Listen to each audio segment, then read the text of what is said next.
The day opened with questions from Neil Costa, representing the RGP. His focus was on the training and instruction provided to Officer 1 when he joined the Marine section and then when he qualified as a coxswain. Officer 1 has previously said he had not been trained in high-speed pursuits. Mr. Costa put to him that he had received training in several relevant areas including fast-speed handling, manoeuvring at speed near other vessels, ensuring safety of crew and those of other vessels, and that these skills were transferable to high-speed pursuits. Officer 1 acknowledged this but said the training had been very basic. He was then questioned by his own counsel, Jamas Hodivala KC, exploring the reasons for which the RGP coxswain entered Spanish waters on the night of the collision. While this fact is accepted, Officer 1 explained to the court the various factors that contributed to him believing he was in Gibraltar waters at all times. He told the jury he believed his AIS, a navigation and tracking device, had switched on automatically as it did on another RGP vessel.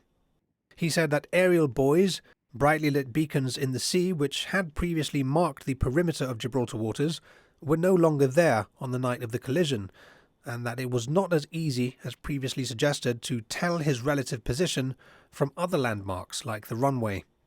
In response to questions from Mr. Hodivala, Officer 1 explained he thought he had been near the perimeter of BGTW and that a suspect RHIB had entered illegally, which led him to pursue. He had engaged in dynamic risk assessment throughout the incident, requiring split-second decisions, and that he conducted the chase in as safe a manner as a pursuit at sea can be up until the fatal collision. Officer 1 closed his evidence by describing a number of relevant improvements made to RGP vessels since that night. He said they've been fitted with a red beacon and an alarm that automatically activate when the vessel leaves BGTW, alerting the crew and also contacting RGP Marine Base. They've also had forward-looking infrared cameras installed, which create a real-time thermal image of what's in front of the vessel for low light and visibility situations. Mr. Hodivala asked whether this equipment might have prevented the collision from occurring on the night. Officer 1 said it was difficult to say. In the afternoon session, Officer 2 took to the witness box. He told the court he had been responsible for paying attention to the radar and monitoring the radio. He echoed Officer 1's evidence in answer to the coroner's questioning. He did not know the AIS was off. It wasn't his responsibility to turn it on. He believed the vessel was in Gibraltar waters at all times.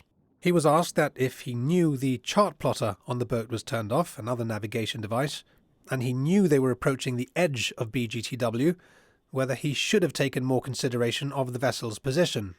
Officer 2 replied, yes.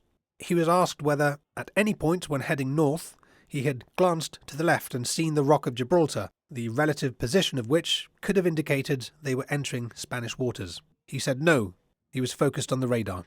Officer 1 told the court that his coxswain had maintained a safe distance throughout the chase and was navigating in a controlled manner. Today, both officers impressed upon the jury the severe impact that the events of that night have had on them, with Officer 1 telling the court, "I was completely shocked and devastated. I still suffer PTSD, anxiety, and depression to this day." Officer 2 told jurors, "I'm not the same person. My life was ruined and I still have flashbacks of that night." The inquest continues tomorrow.